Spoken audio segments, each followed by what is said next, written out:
Hmm. And that, we will be talking about that tomorrow. I've got some special input for tomorrow's show, and we will be talking about the number of additives they've got in this swine flu. Oh. And oh man, Mr. Chapman, everything It's from terrible. eggs. Incidentally, have you been reading my health column? Yes, sir. I must have had 50 links in the last week for people, doctors mostly, saying this is crazy. I mean, there is no epidemic. All right, and I have several hundred links that I've been using in the news and views over the last few weeks, just putting in 4 or 5 to up to a maximum of 10 a day, Mr. Chapman. And Betty in California says, Mr. Chapman, just to let you know, the Marine Corps has advised us that if we do not take the vaccination, we have the right to refuse the vaccination. However, we will be sequestered in our homes for 21 days. Isn't that nice? I mean, are they going to send the SS out every day to make sure you stay in your house? Oh, they just send the brown shirts. I mean, I can't believe this. She comes in there. She came in the next paragraph. She came in and she says, a lot of the girls are teaming up to see who's going to support each other and get the food and water in case somebody's water's turned off. Then she comes back in and she says, we don't know if they're going to check on us on a daily basis, but I'm now considering not taking on-base housing. Taking on-base what? She's considering not taking the on-base housing. So her husband just got back from Iraq. Oh yeah, or Afghanistan, and she's been living in a base in a house that she's been renting from another Marine, and she's considering staying in that house and not moving to on-base housing. Well, I would do that under the circumstances, and Baxter was caught sending live virus all over the world. Now, a big company like that does not, by coincidence, make up a giant batch to send to countries all over the world that's live, that would give you the swine flu.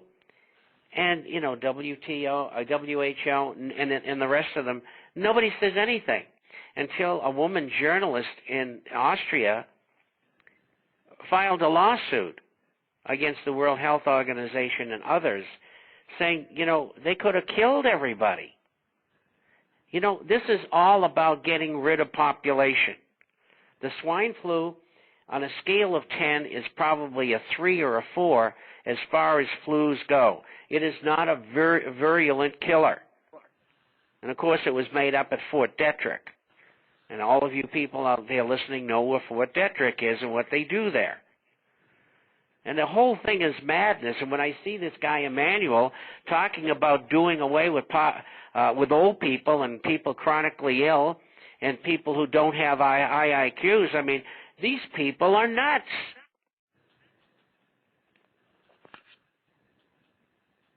You're not going to get an argument out of me. That's why I'm quiet.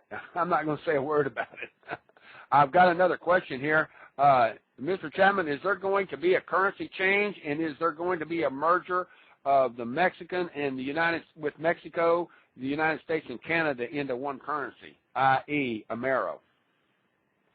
Well, the Amero will not be used for anything.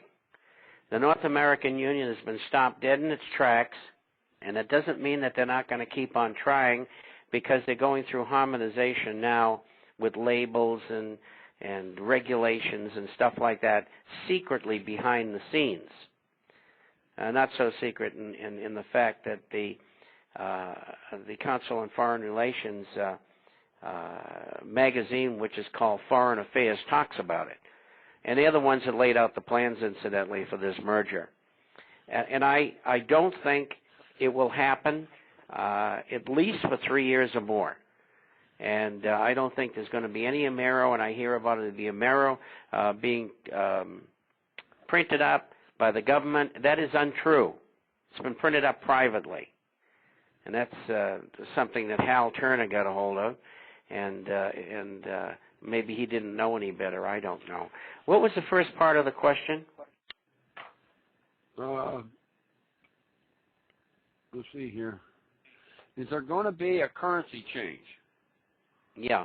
Okay, I can answer that. And the answer is yes, but not now. Things have to get considerably worse for them to do that. The USDX would have to go to 40 or 50, and I think it will. When? 6 months to 3 years from now, in that time frame. And probably, if I had to guess, I'd say a couple of years down the line.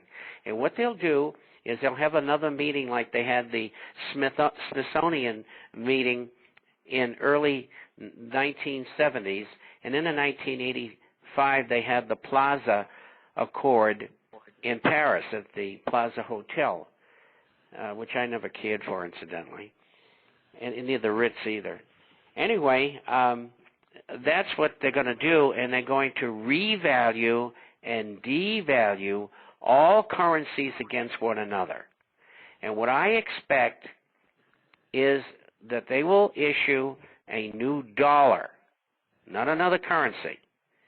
And I think they'll offer us one new dollar for 3 old ones. And they'll give you a time frame perhaps of 2 to 4 weeks to turn everything in you've got to get the new ones. I also think there will be a debt settlement, and all of the debtors will be relieved of 2/3 of their debt, but pay off 1/3 to the people that they owe the money to.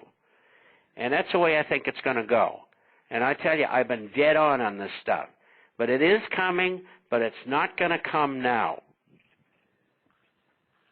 What, Mr. Chapman, what's this going to do to the economy?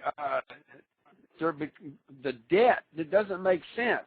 The debt is forgiven. 2/3 of the debt is forgiven. Oh, thank you. Larissa comes in and she says, giving up 2/3 of a person's debt and having to pay just 1/3 is like saying, okay, well, you can go out and buy a car that sells for $30,000, but you only have to pay $10,000. That's the cost of the car may be $16,000. Who's going to take up the $6,000 loss to pay the employees that build the car? Okay, I should have been more specific, and I wasn't, and I apologize. This would only be country to country. 64.5% of the reserves of the countries in the world are in U.S. dollars. And that's why they want to do this. This would not be on an individual basis. What they would do with individuals, I don't know. And I don't think anybody else does either. But I believe that that's what's going to happen. It's country to country, not individuals. Individuals, they'll have to do something, but I don't know what it is. And when I find out, I'll let you know. I've been here for 4 years, and hopefully I'll live another 4 so I can stay on. Mr. Chapman, Lisa in Seattle comes in and says, with the emergency economies, notably China, coming on real fast, and China starting to do more trade directly, more specifically with countries in South America, and with them not needing dollars to do trade with, do you see the demise of the dollar as a supremacy currency? Absolutely.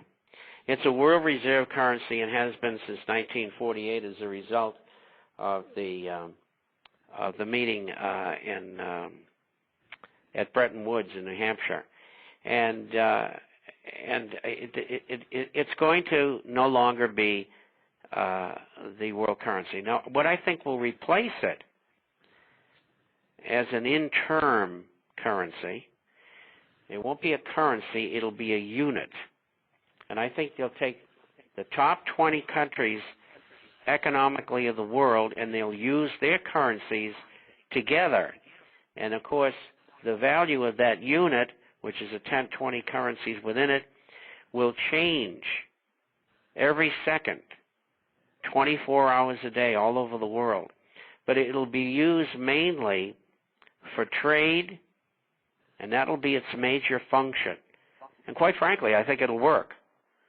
The U.S. has had a gravy train. It was a reward for coming into World War II, when we allowed the Japanese to come in and bomb the crap out of Pearl Harbor. Incidentally, the Japanese diplomatic code was broken in 1937 by both the U.S. and the U.K., so they all knew what the Japanese were doing, and they lined the ships up for them so they could sink them. And that's a fact, Jack. Incidentally, that was declassified in the fall of 1967.